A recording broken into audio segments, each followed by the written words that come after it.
Hey all, welcome back to the latest episode of the podcast. Today, we're going to chat about a couple of Instagram polls, of farm working, particular rams, increasing numbers or decreasing numbers. A Chuggis discussion group that I was at, about beef calf to beef system. That was very interesting. Tiny bit, a little bit lambing, and then lambs to the factory. So I'll start off with I suppose it's Easter time and Elaine's been on holidays and all that, and it's been absolutely brilliant having her around. It's not till she's here and which years are going out doing bits and pieces, and you realise just how important having her here is and being involved. Like it's shocking to think, like, you get so used to working on your own, you get so used to doing bits and pieces on your own that you realise then when she's with you how much better crack it is having her there and having her chatting. And look, she's loving the lambs. Like it's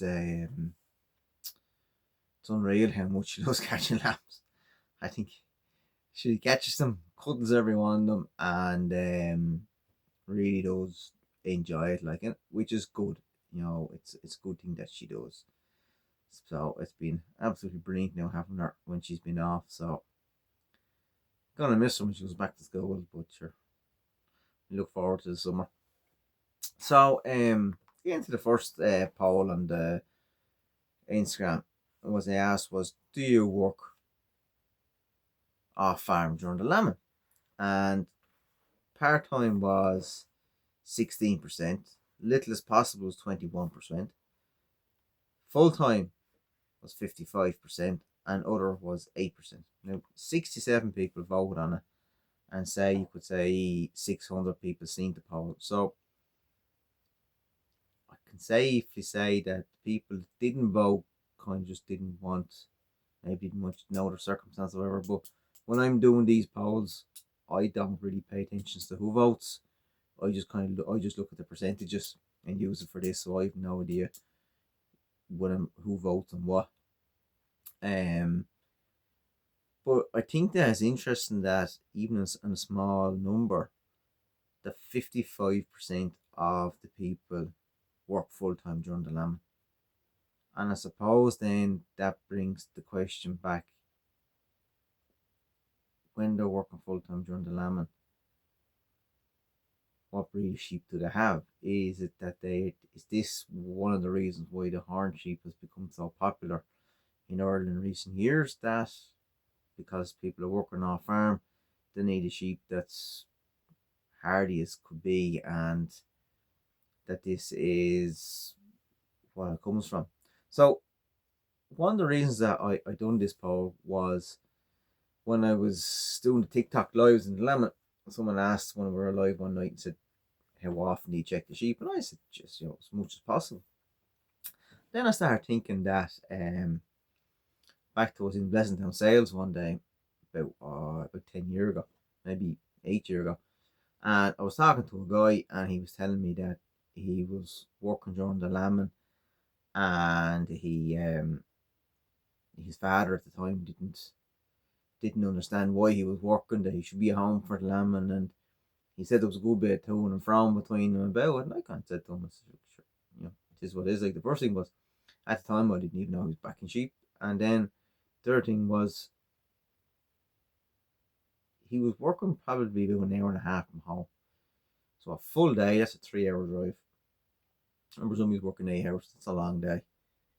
So what lambing was he doing when he was going home? Would be the other way looking at it. So I don't know the situation, but one thing that did kind of pop into my mind was, we're having this conversation on a Tuesday in Army Sale in Pleasantown.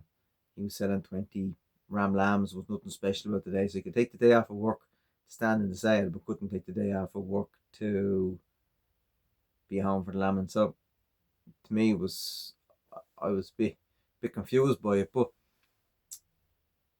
it kind of brings another factor into it, like our jobs. Like an awful lot of the sheep farmers work full time. So thing is, if you're working full time, working part time, like it's not easy. It's really tough on people. So if you're doing these things, is the job that you have facilitating the your farming? And I suppose it comes back to a little bit to my own situation. Like, what was it, 3 year ago?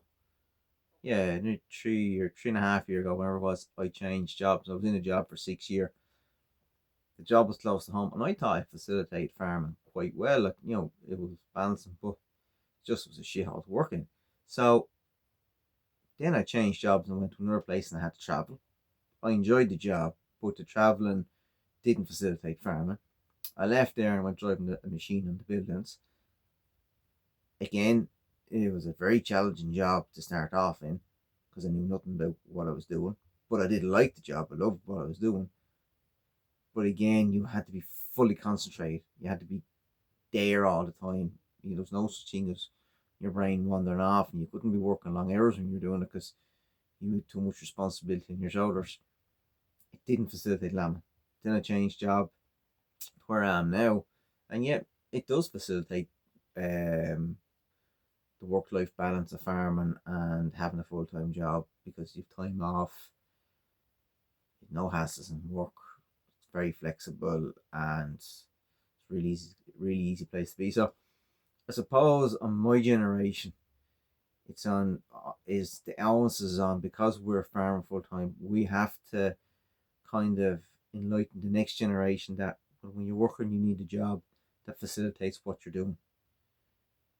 The money you're earning is, yeah, that's important. But if you want the farm, the job has to facilitate the time off, and that's not easy. So like it is tricky. Like, and there was one guy from the Paul messaged me, and he said to me, he said he works from home. So for the month that he does the lambing, he's working from home. So that is a big help. He said he couldn't do it otherwise. And again, that's the job, facilitating your farming lifestyle. I think it's very, very, very important. It's not easy, and it is quite tricky to juggle farm life and work. But like the thing is too, we have days that we have to go to sales because you have to buy ram stuff. That you have days you have to have holidays, you have to have family time, you have to all those things. So having the lambing long or problems over it, having to work full time over it, it's just a fact of life. It's very simple that you know there's no two farming systems the same, and everyone is trying to do their best and get through it. And I'm glad that people, at least they said that they work full time, because it's not easy. Like, and I do. That's what, and this is kind of what my mind is, that if the next generation is going to be working full time, and my generation is working full time, are we losing what my generation had, where when I was at home, my father was at home all the time working, and you're off fencing for the day, you're off fixing sheep for the day. You had your sandwiches and lunch with you, and your tea and all that, and time was slow. You had loads of, and no day went fast, but no day went slow. It was all enjoyable, easy. That kind of thing, that learnings for the next generation, are we going to lose that? The next generation coming after us, they won't have that time because you're working. So to learn little tricks and trades, they mightn't pick it up as quick. And I suppose it is something that maybe it will affect generations to come, and it could affect the sheep farming to come as well. Like,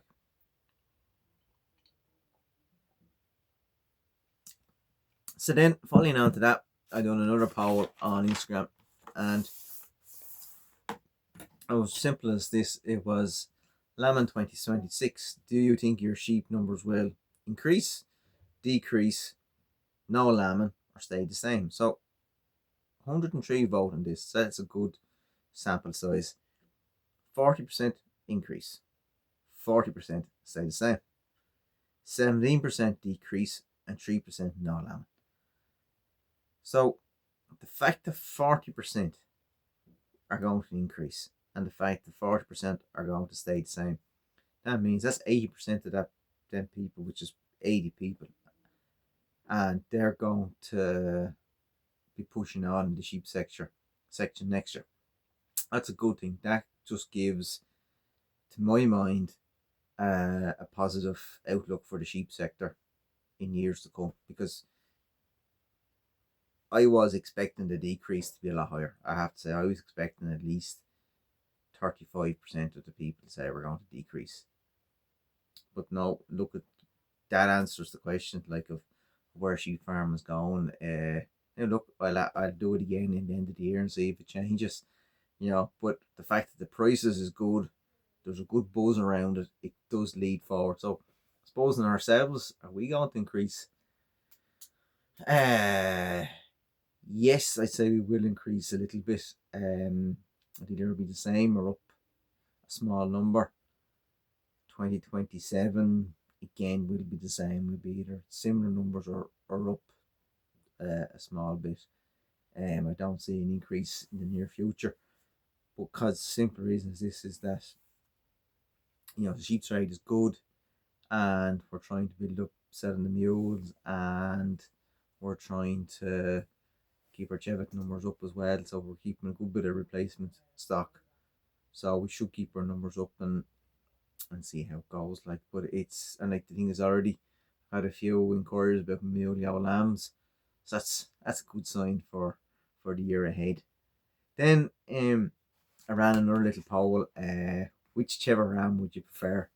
North Country, Roundwood Cheviot, other, or wouldn't run any? Now, 120 voted on this, so it's a good sample size again. 40% North Country, 40% Roundwood Cheviot, 6% other, and 13% wouldn't run any. So that will put the Roundwood Cheviot in North Country bang on. And now, I wouldn't know a huge amount about the North Country, and obviously I'm a Roundwood Cheviot breeder, so I would know a bit more about that. But the North Country I wouldn't know much about, and I have seen clips of the lambs on Porn Sheep and all that. They all seem to be good, but I suppose it just shows that there's more options out there. And the other, the 6%, that's a nice number too. Like, cause there's different Cheviets in the South Country and the Larg, so obviously other people have different opinions. So it's just wanted to throw out there just to see as to what would happen. Like, but it was a good sample size, 120 people voting, so quite happy with that now, I have to say. So recently I was at a Chagas discussion group, and we were brought to a place to see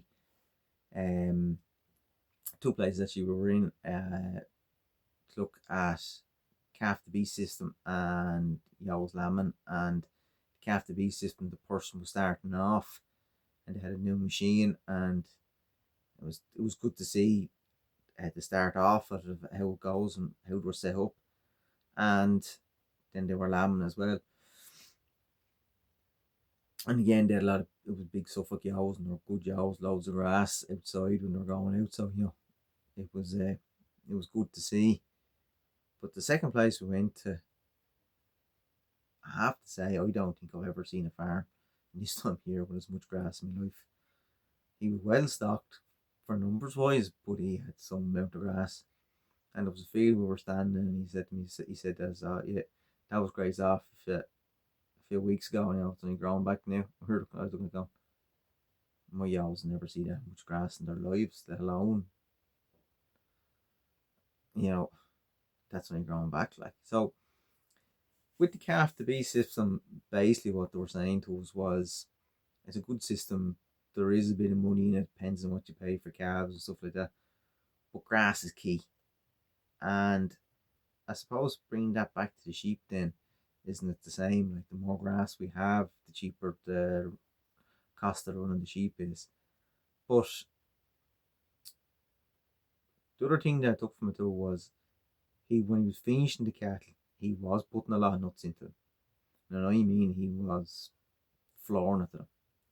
And but you could see it in them, like they were doing really well. And the way the trade had gone this year, each section, every time he brought cattle to the factory, he was getting a bit more for the next one. So it was working out the last ones he was going to bring, he was going to get his most money for.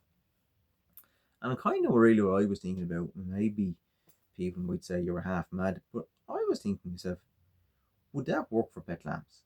That system, and maybe just keep them on nuts. If you had someone like he was buying his calves off of someone who he knew, good breeder, and I was just thinking to myself, if you were buying, say, a Charolais or Texan lambs or Suffolk lambs that were born in January, you had them on the milk replacer and put them on the nuts and fed them till May, would you get them back out? How would it work? Would it work out all right? Because recently I've been talking to a few different people, and I know a few that are feeding pet lambs and looking after pet lambs, and so it's kind of interesting to see. I was thinking to myself, like, when you're in here, would it be something that we could do? Because what I was thinking was, we'd probably be lambing a small few in January, and we probably next year, and we'll be lambing before Christmas this year. So what I was thinking was, well, if I had 10 pet lambs a day, that would give me an extra couple of lambs to go in the truck when I'm going to the factory with other lambs, which then in turn would reduce the cost of the lambs going to the factory. And that's what I was thinking. So look, I know there's people rearing pet lambs, so they have to get on okay with them. But I suppose it is a tricky situation. But it was interesting to see with the calf to beef how it was being pushed as a good thing, and yet pet lambs is not pushed at all. Feeding on pet lambs is not so. Definitely, it's a question for the sheep farmers as to why pet lambs is not working, and why some people are getting a return out of it and why some people aren't. Like it's a curious one to me. Sorry, it's just very warm here tonight, so I have to get a drink. Then our own lambing, just a little bit about the paddock system. So I have the Yow's lambing in the paddock system, and I had the single hogget Yow's lambing in a particular paddock system, and it worked to a T. This year couldn't have worked any better. And look, it was the weather was the key. They have one paddock down, then I used to let them down onto the other one during the day, give them a handful of oats, let them back up, feed them there for overnight, down the next day, and then drop them down to another paddock the next night, and then they went down to lambing in an old bog and rough out ground for a few days. And when they were doing that, then the other ground cleaned off. And I suppose it worked. It did work great to a T, but it was weather. Weather helped it a lot. Probably like I had 56 yows, hogget yows in the paddock. Space wise, probably was a little bit tight starting off, but the mistake I made, which I had no choice, but it was a mistake I made. I had thinner yows on the lower end of the field, and before the lambing started, and I had them down there because I was feeding them, because they were thinner yows, the older yows, and I wanted to push them on. And I had them there feeding away, and I fed them strong. The problem was when the hogget yows come down in, there was nothing for them. Or if I had nothing there, and the hogget yows had let them down during the day, I wouldn't have had to feed the hogget yows as much. And I was only feeding them a bit of oats and maybe a bit of ration.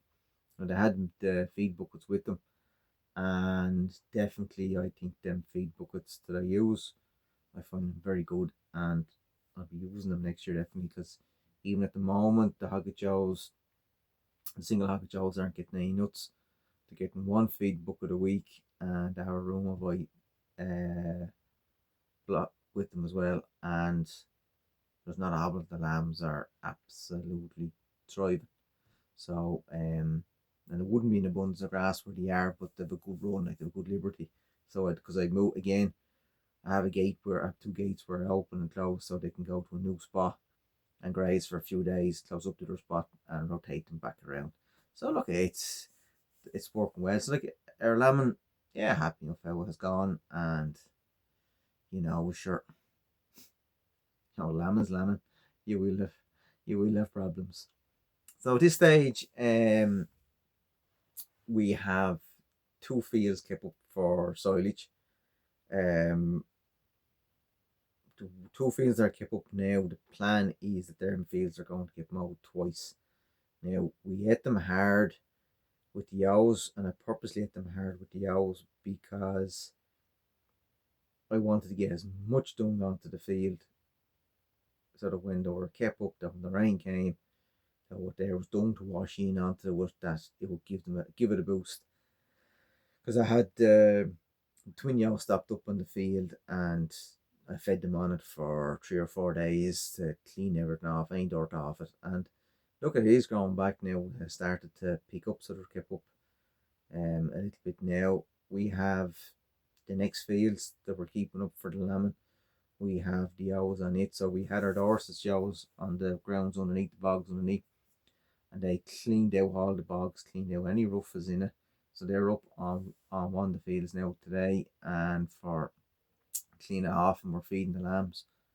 And once they eat that down, they'll eat that to the butt and move them down to the lower field. So, and that's the way we're going to do it. Eat to the butt and then keep it up, and hopefully that the dung will keep pushing on the grass. And I like to eat hard before we mow it, because I just think it makes it that little bit fresher and a sweeter bit of silage.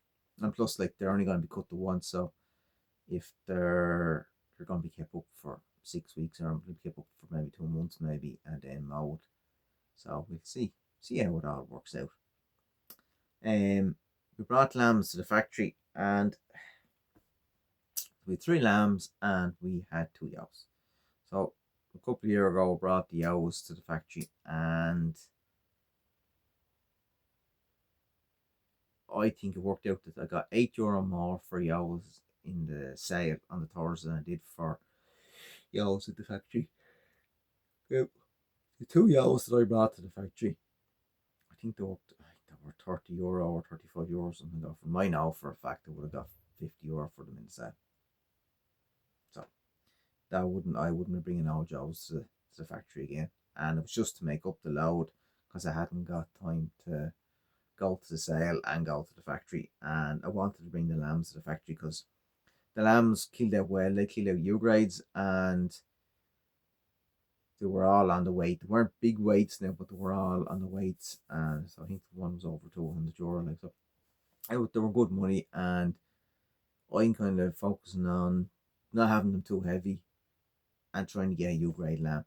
So the first 3 that have gone, 3 U grades. That's a good sign, I'm fairly happy with that. So that's the podcast for tonight. I'm keeping this one short and sweet because we've had a long old podcast this year, and I have a few bits now I want to dive into for over the summer months and getting ready for shows, and I have a bit of planning to do. So keeping this one short and sweet. And again, as I said on the last one, I want to thank everyone who was voting the polls, who downloaded the podcast and has watched the videos on YouTube. It's great that they're getting such a reaction. Like on YouTube, we will be having 2 videos a week, one on a Thursday and Sunday most weeks, and then 2 shorts. So you'll have a short video on, say, a Monday and a Friday. The idea of short videos is that it just gives you a view of what we're doing that week, or what we have done, and it's just something simple, short and simple. And it's nice to see a backstory of the sheep on YouTube as well. Like, so, and it's we're only learning at how to do the videos and all that now. With Elaine being off, she's been helping me do a few, so it's been good, and it's been challenging. So we're because normally on the Instagram or Facebook, I just do a short video, only a minute long. Where these are trying to do ones that's 4 or 5 minutes long. So each week we're spacing them out a little bit more. So we'll get there eventually. So again, thank you very much, everyone, and I will chat to you very, very soon.